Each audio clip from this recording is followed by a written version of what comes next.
उधर बैठ जाओ, यहाँ कर दोस्ती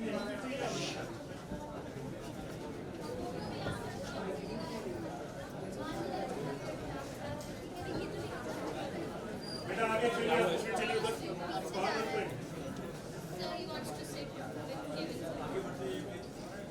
एक तेरे पीछे बैठो,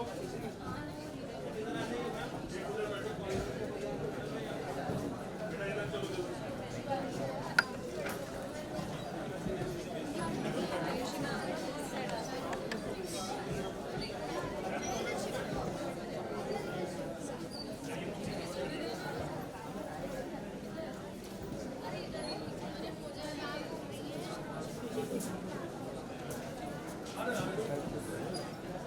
यस बैठ जाओ बेटा बैठ जाओ।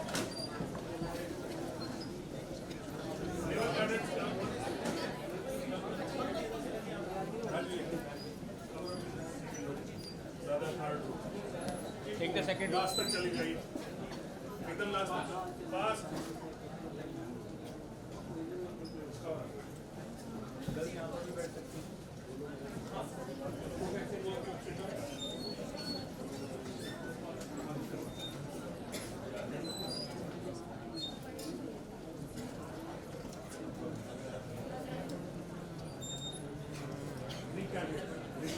Go from that second row last thing. आप पीछे जाइए।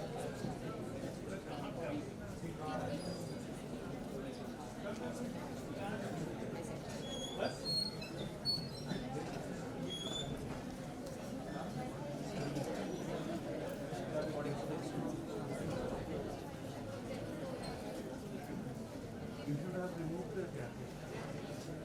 keep the bag outside. Bags नीचे करो वहाँ कितने हैं ये? बैठ जाओ।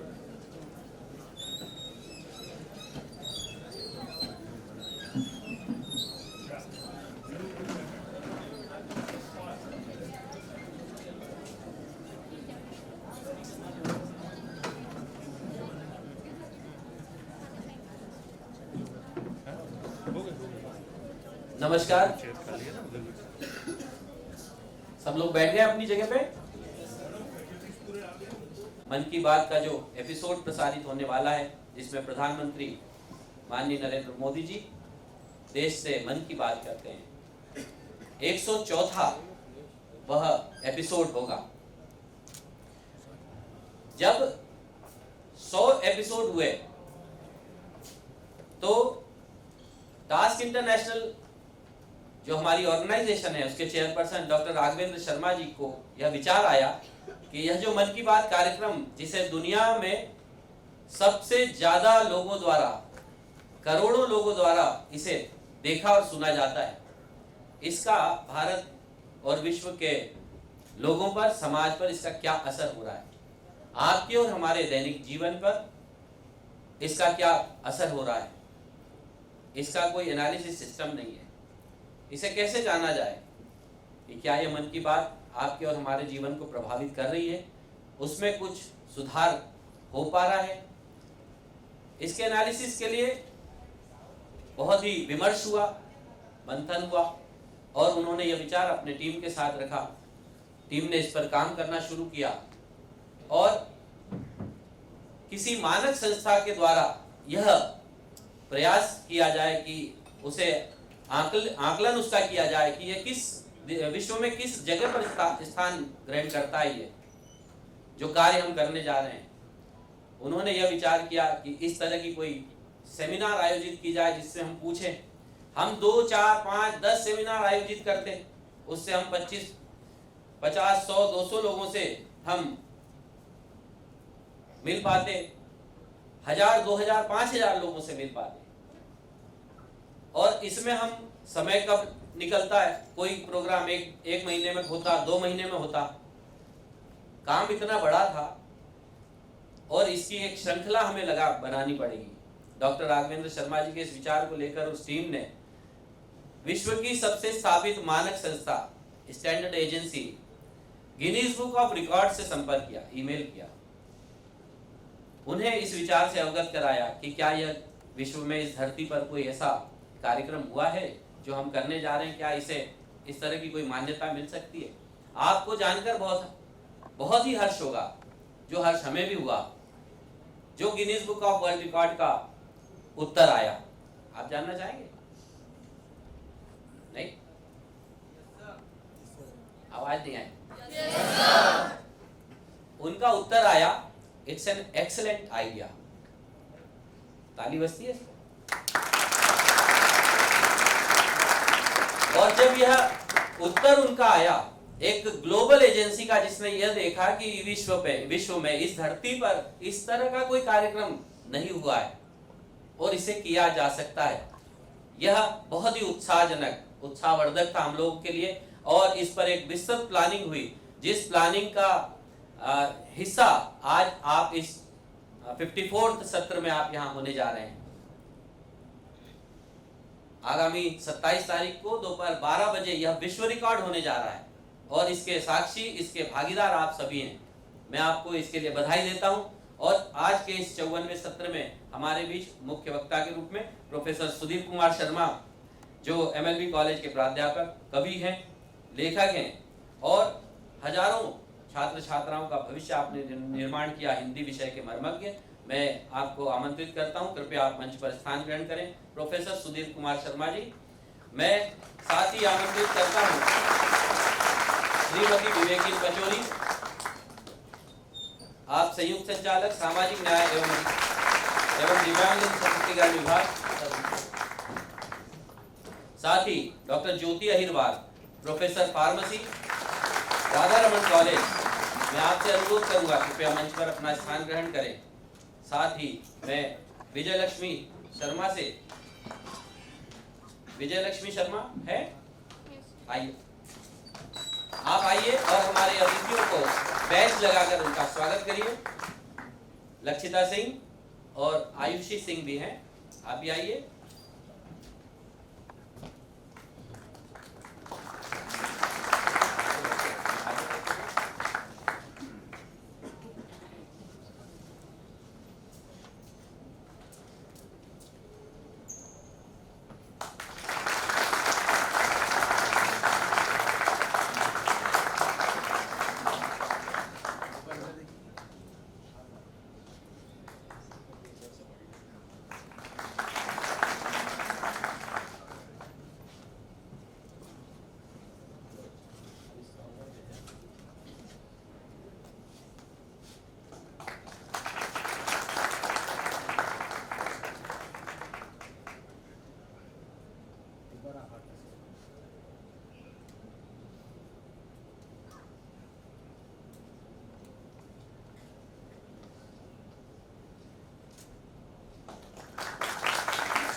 धन्यवाद विजयलक्ष्मी, लक्षिता और आयुषी, आपका बहुत बहुत धन्यवाद, आभार।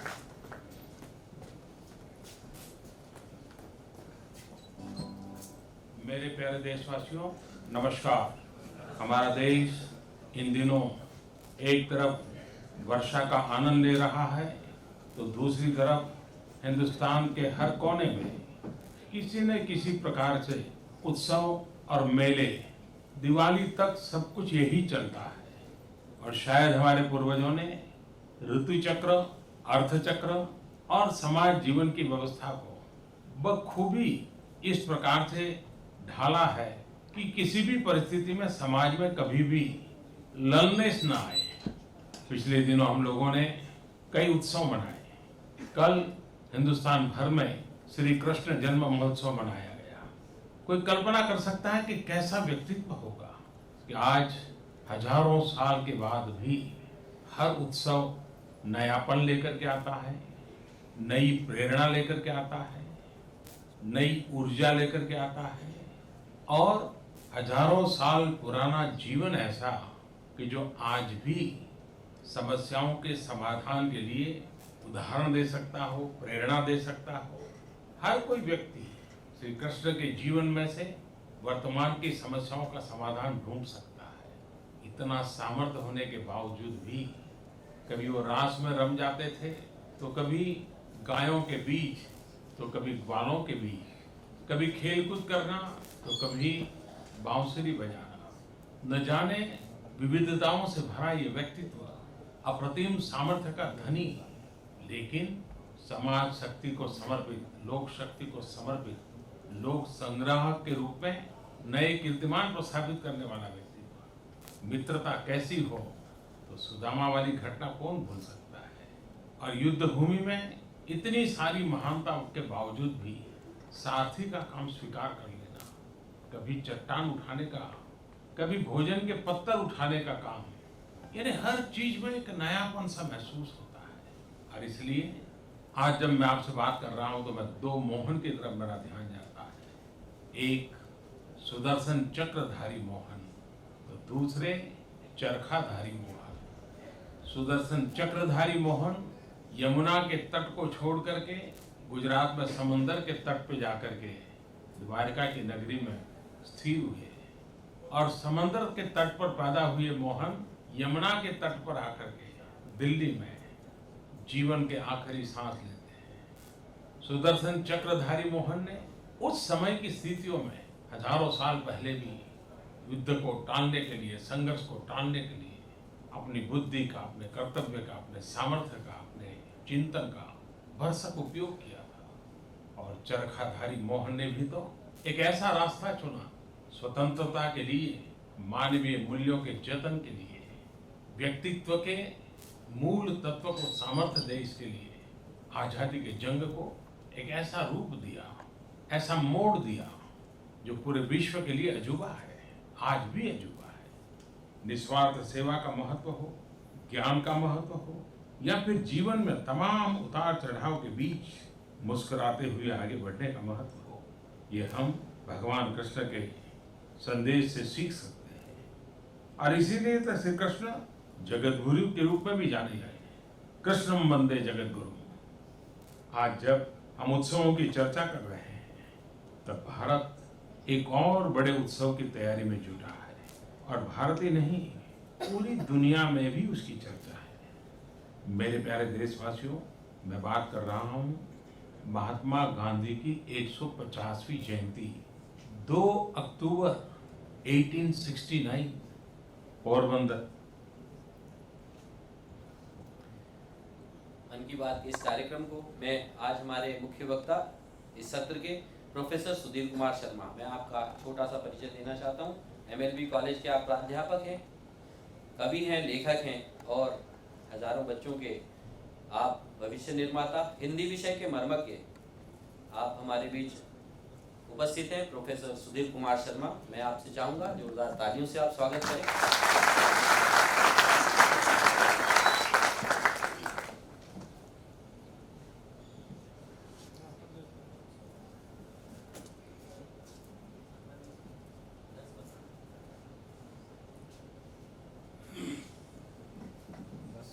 इस सत्र की अध्यक्ष महोदया और मुख्य अतिथि महोदया और संचालन कर रहे श्री राजेश जी, अग्रिम पंक्ति में बैठे हुए गणमान्य जन, प्रिय विद्यार्थीगण, प्राध्यापकगण, मन की बात के सत्र में आप सबका हार्दिक स्वागत, अभिनंदन। जैसा कि राजेश जी ने बताया कि मन की बात किस तरह से एक दूरदृष्टा प्रधानमंत्री के मन से उद्भूत होती है और करोड़ों करोड़ों भारतीयों के मन तक चली जाती है। कुंवर बेचैन ने लिखा है कि होके मायूस नयूं शाम से ढलते रहिए, जिंदगी भोर है सूरज से निकलते रहिए, एक ही ठाव पे रहोगे तो थक जाओगे, धीरे धीरे ही सही राह पे चलते रहिए।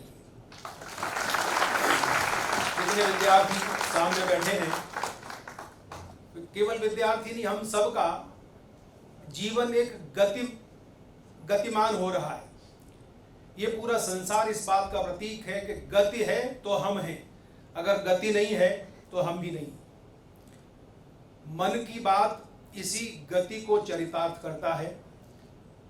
अभी हमने 54वें एपिसोड को संक्षिप्त रूप में सुना था। उसमें माननीय प्रधानमंत्री जी ने भारतवर्ष की उत्सव धर्मिता को रेखांकित किया। कभी हम कल्पना करें कि ये हम कैसा महान देश है और उस महान देश में हम रहते हैं जहां पर उत्सव इस तरह से हमारे जीवन में शामिल हैं, जितने दिन हैं उससे ज्यादा प्रतिमाह उत्सव होते हैं। तो हमारा मूल स्वभाव जो है, भारतीयों का मूल स्वभाव दुख मनाने का स्वभाव नहीं है। भारतीयों का मूल स्वभाव उल्लास का स्वभाव है, उत्सव मनाने का स्वभाव है। तो हमें इस बात पर गर्व होना चाहिए कि हम ऐसे गौरवशाली देश में रहते हैं, वहां हमारा जन्म हुआ है, जो उत्सव धर्मी देश है। जब हम उत्सव की बात करते हैं तब विचार करें, उत्सव जो शब्द है उसमें उत्स मूल शब्द है। उत्स का मतलब होता है कि जो हमारा मूल है, जो हमारी जड़ है, जहां से हम उत्पन्न हुए हैं वह वहां तक पहुंचना।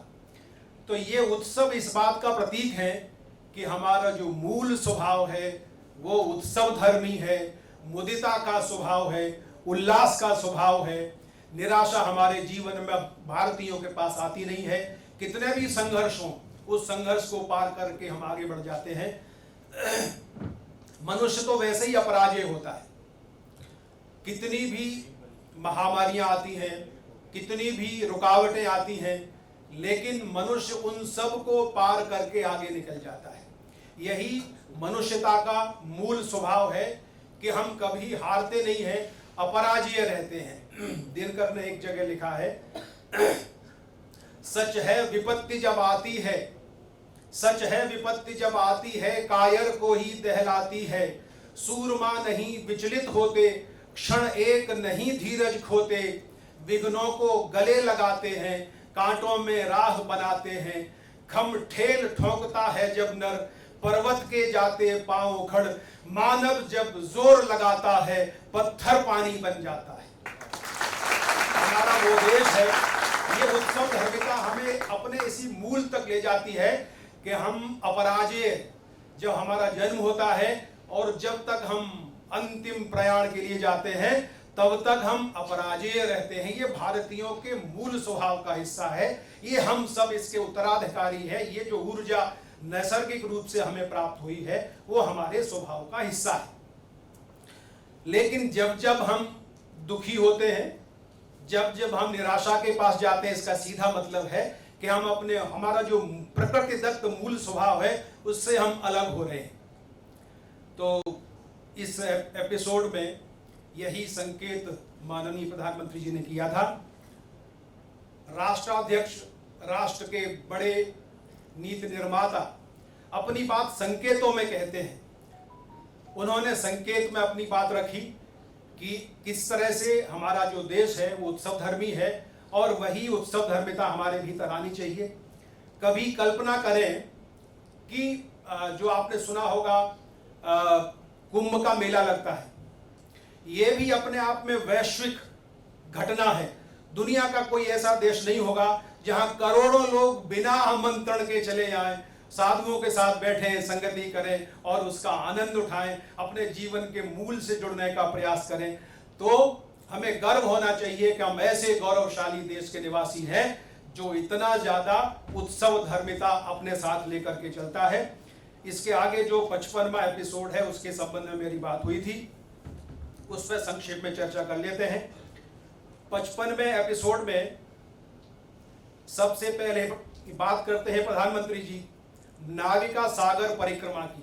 जो बच्चे हैं प्रतियोगी परीक्षाओं में बैठते हैं उनको इस बात का पता होगा कि भारतीय नौसेना का पोतवाहक जहाज, उस पर 6 भारतीय नेवी की 6 महिलाएं यात्रा करती हैं और वो महिलाएं लगभग 250 दिन से ज्यादा समुद्र में रहती हैं। और 22,000 नॉटिकल माइल से ज़्यादा दूरी तय करती हैं। ये प्रतीक रूप में संकेत करते हैं प्रधानमंत्री जी कि महिलाएं किसी से पीछे नहीं हैं, वो सारे काम कर सकती हैं जो पुरुष करते हैं। तो ये अपने आप में उदाहरण देते हैं कि महिला सशक्तिकरण और भारतीय समाज में महिलाओं की स्थिति कैसी थी और कैसी होनी चाहिए। हमारे स्वभाव में थोड़ा विरोधाभास है। हम वही लोग हैं जो ये कहते हैं कि यत्र नार्यस्तु पूज्यन्ते रमन्ते तत्र देवता, स्त्री की पूजा की बात करते हैं।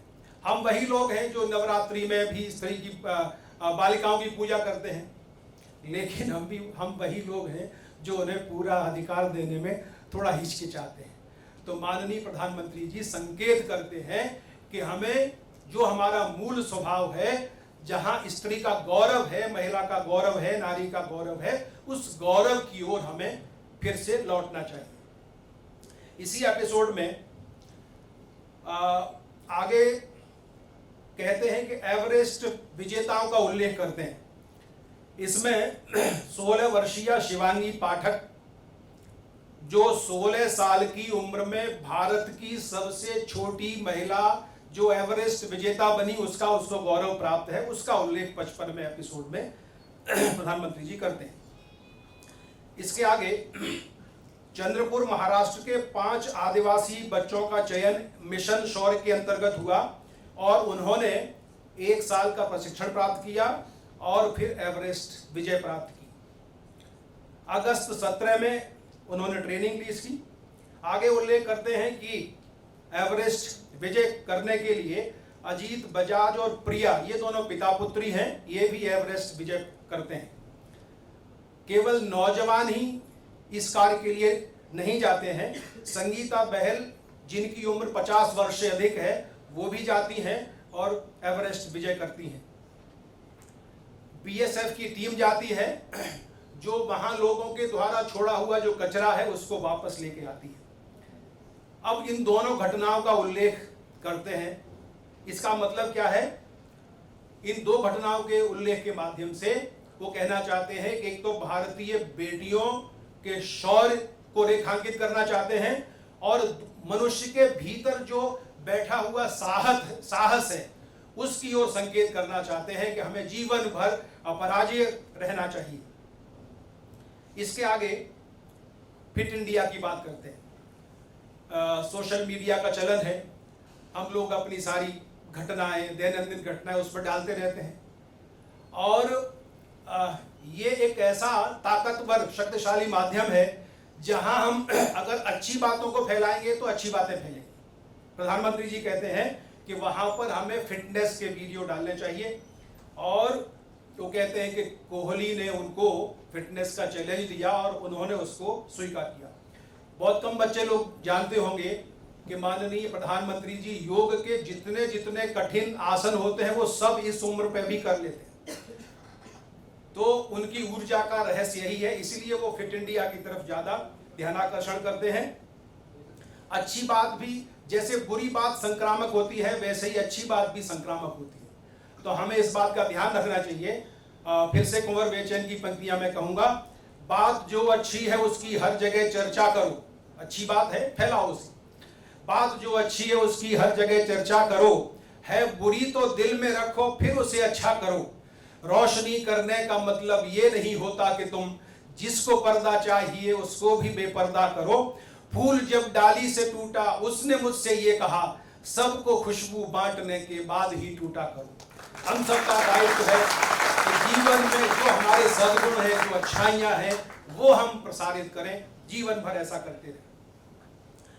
आगे इसी एपिसोड में नोएडा की छवि यादव प्रधानमंत्री जी से अपील करती हैं कि आप कुछ ऐसा कहिए कि जो बच्चे आजकल इंटरनेट पर बैठे रहते हैं वहीं पर गेम खेलते हैं, तो हमारे जो परंपरागत खेल हुआ करते थे उनसे वो कट गए हैं।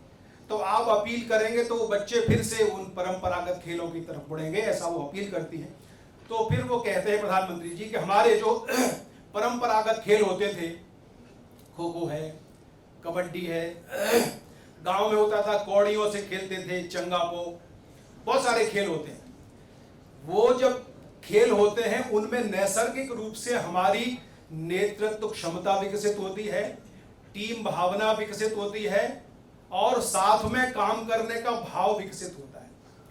हमारी पीढ़ी के बहुत से जो बच्चे ऐसे हैं जो मेरे जन्म के बहुत बाद, दशकों बाद जन्म हुआ होगा, उन लोगों ने शायद वो समय नहीं देखा होगा। मैंने वो समय देखा मेरे अपने गांव में। बारिश के बाद माने क्वार के महीने में, शायद बच्चे क्वार भी नहीं जानते हो, क्वार के महीने में जब आसमान साफ होता था तो खेत जुत जाते थे।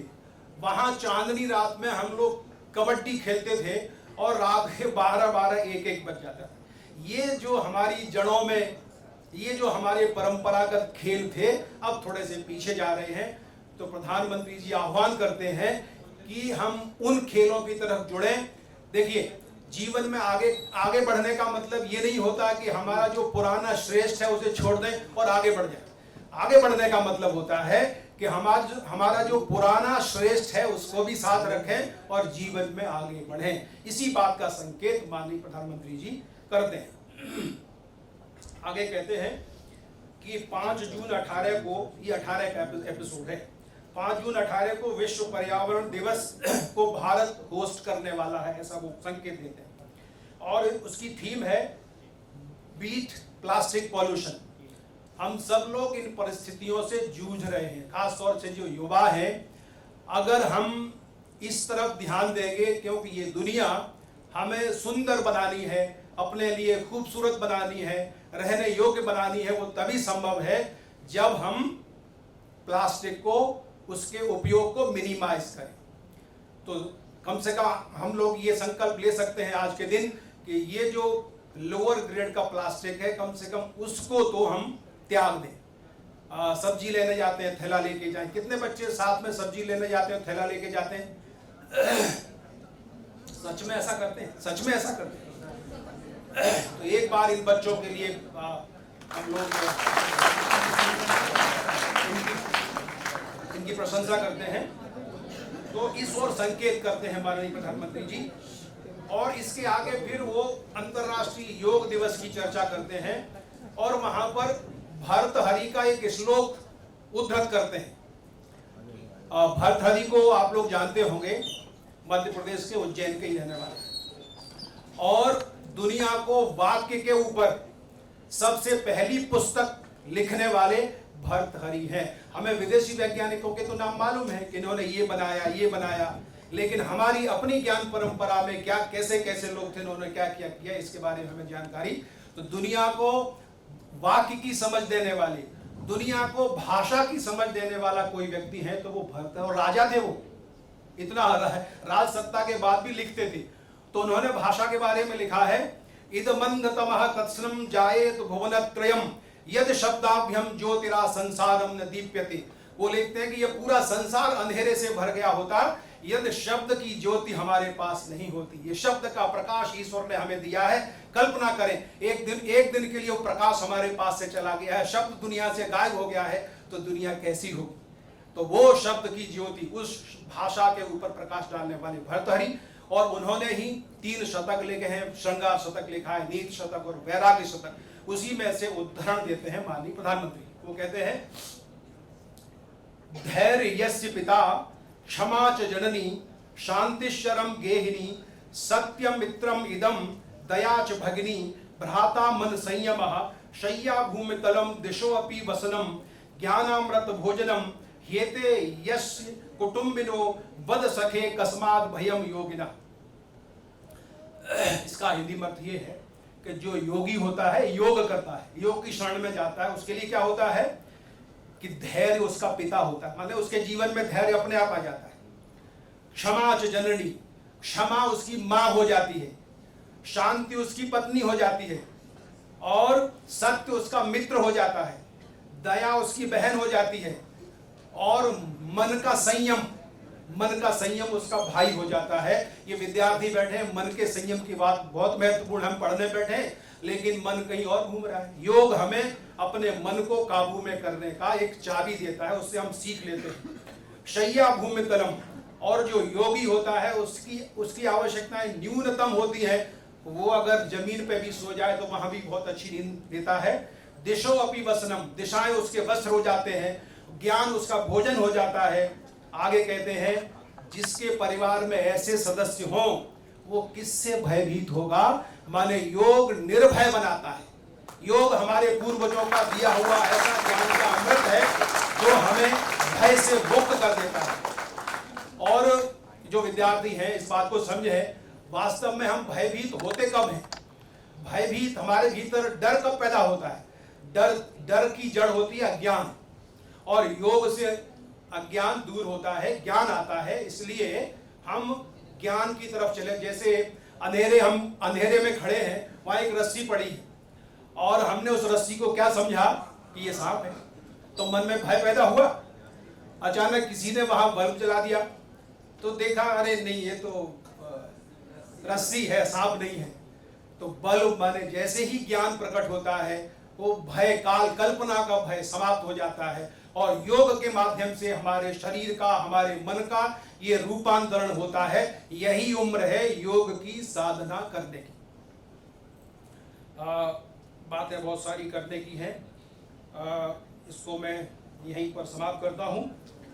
इस एपिसोड में वे साहस की बात करते हैं और स्वास्थ्य की बात करते हैं, प्रकृति के संपर्क में रहने की बात करते हैं, योग से जीवन के उत्थान की बात करते हैं और हमारे स्वतंत्रता सेनानियों का स्मरण भी करते हैं और हमारे जीवन मूल्य त्याग को रेखांकित करते हैं। एक बात इसमें कहते हैं कि उड़ीसा के कोई सज्जन हैं, वो चाय बेचते हैं लेकिन 70 बच्चों की पढ़ाई का खर्चा वो उठाते हैं। ये वास्तव में भारत का मूल चरित्र है। तो हमारी जो आय है उससे ज्यादा हम समाज को वापस लौटाते हैं। तो बातें इस एपिसोड में इतनी है कि एक एक बात पर बहुत लंबे समय तक बोला जा सकता है, लेकिन चूंकि समय की सीमा है, मैं अंत में जयशंकर प्रसाद की इन पंक्तियों के साथ अपनी वाणी को विराम दूंगा। वो कहते हैं कि ये नीड़ मनोहर कृतियों का ये जो संसार है, कैसे सुंदर सुंदर लोग सामने बैठे हैं, ये नीड़ मनोहर कृतियों का ये विश्व कर्म रंग स्थल है। ये दुनिया ऐसी स्टेज है जहां आपको परफॉर्म करना है, नहीं करेंगे तो कोई स्पेस नहीं है। ये नीड़ मनोहर कृतियों का ये विश्व कर्म रंग स्थल है परंपरा लग रही यहाँ, ठहरा जिसमें जितना बल है। बहुत बहुत धन्यवाद। जय हिंद।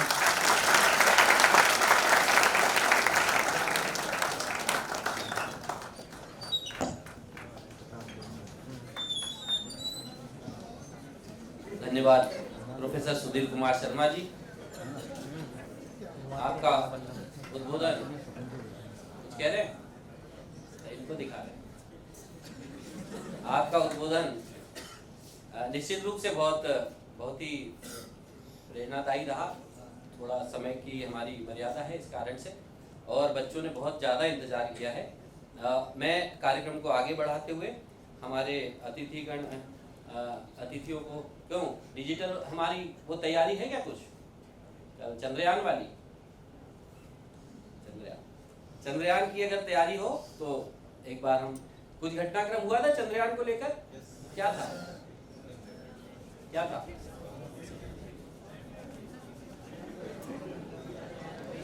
ये चंद्रयान 2 की बात कर रहे हो या चंद्रयान 3 की? 3 की। अच्छा, 2 का क्या हो गया था?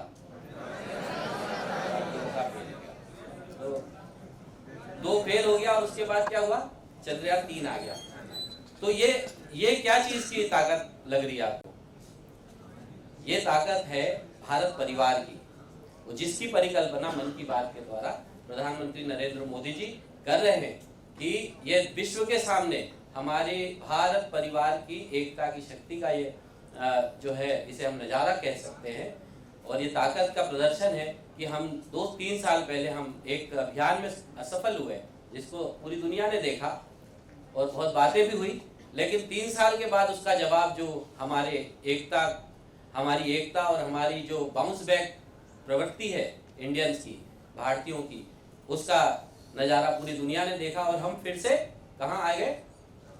चंद्रयान 3 को हम लैंड करने में सफल रहे। तो खैर मुझे लग रहा है डिजिटल टीम समय लेगी और हमारे पास इस सत्र में समय नहीं है, और मैं आगे कार्रवाई को आगे बढ़ाते हुए आज कार्यक्रम में हमारे अतिथि, इनको हमारी संस्था की ओर से स्मृति चिन्ह भेंट करने के लिए मैं आमंत्रित कर रहा हूँ। निमित मलकानी, ऋग्वेद नायक और निशुल्क कुमार ये आए, और हमारे मुख्य अतिथि डिजिटल शुरू कर सकते हैं तो इस कर लें। उसके बाद बस 5 मिनट आइए।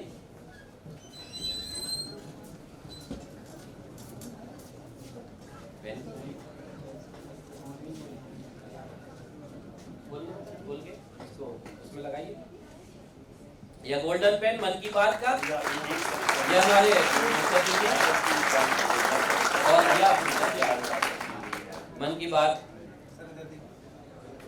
मोदी @ और हमारे कार्यक्रम में currently only 2 engines are now being fired विशेष and अतिथि we are nearly at 2 minute रुक जाइए। 0 velocity vertical and और हमारे horizontal. We were hovering and now we are approaching the moon surface. Shrimati Vivekin Pachauri है हमारे बीच हैं। आप उन्हें डॉक्टर राघवेंद्र शर्मा द्वारा लिखित मन की बात पुस्तक भेंट कर रहे हैं। हमारे बीच डॉक्टर ज्योति अग्रवाल भी हैं, प्रोफेसर फार्मेसी राजा रमन कॉलेज। मन की बात यह पुस्तक डॉक्टर राघवेंद्र शर्मा जी द्वारा लिखित।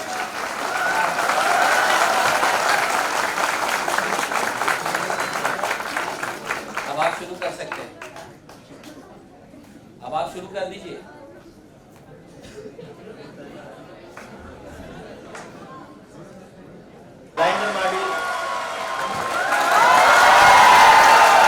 People are applauding. Let us all wait to hear from the Secretary Department of Space and Chairman ISRO, Shri S. Somnath. Lander module पूरी तरह से सेफली और सॉफ्टली चंद्रमा के सतह पे लैंड हो चुका है। ये हम लोगों के लिए बहुत ही गर्व की बात है। हिंदी में एक कहावत है कि चंदा मामा दूर के, लेकिन अब हम ये कह सकते हैं कि चंदा मामा अपने घर के। बहुत ही उम्दा। The hard work of the entire ISRO community has come to fruition. जो आगे हमारा डिजिटल विकास है वो इसी तरह होने जा रहा है जिस तरह इन्होंने बताया है ना। ये सीधे लैंड ही करा दिया उन्होंने। जो मोदी जी ने कहा चंदा मामा दूर के, अब वो होगा चंदा मामा बस एक टूर के, है ना। टूर करने हम जाया करेंगे। इस वैश्विक विचार के साथ मन की बात के इस कार्यक्रम में आप सभी आए। मैं टास्क संस्था की ओर से, मेरी पूरी टीम की ओर से आपका हार्दिक आभार ज्ञापित करता हूं, धन्यवाद ज्ञापित करता हूं।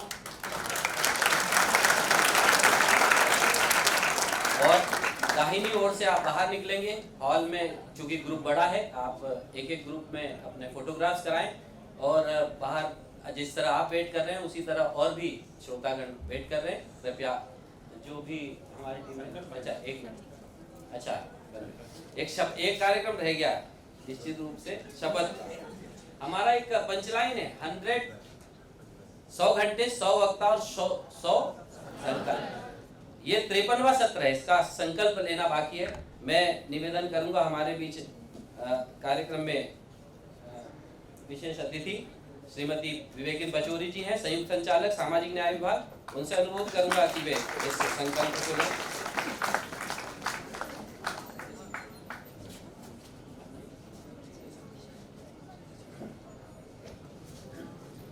आप सभी का नमस्कार। मैं doctor Shrimati Vivekin Pachauri, deputy director social justice. और मैं बहुत सारी बातें आप लोग से करना चाहती थी बच्चों से, बट समय का अभाव है। मेरा यही कहना है बच्चों से कि वो अपना तनाव को छोड़ें और बहुत सारी अच्छी अच्छी बातें हमने सुनी हैं। प्रेरणा लें, किसी के जीवन प्रेरणा पढ़ें, उसको अपने जीवन में अमल करें और बहुत मेहनत करें। आप लोग बहुत जवान हैं, बहुत मेहनत कर सकते हैं। अच्छा काम करें, पढ़ाई बहुत टॉप की करें, आगे पीजी करें, PhDs करें, अच्छे वैज्ञानिक बने, अच्छे व्यक्ति बने और सबसे प्रमुख है तो अच्छे व्यक्ति बने, अच्छे भारतीय बने। धन्यवाद। अब मैं आप सबसे निवेदन करती हूँ कि आप लोग अपने स्थान से थोड़ा खड़े हो जाएं और राइट हैंड आप अपना आगे करें।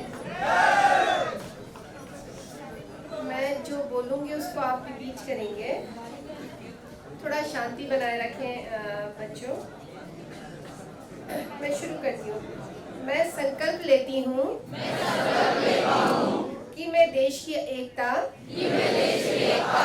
और अखंडता को अक्षुण्ण बनाए रखने हेतु हमेशा प्रतिबद्ध रहूंगी। धन्यवाद। जय हिंद, जय भारत, नमस्कार।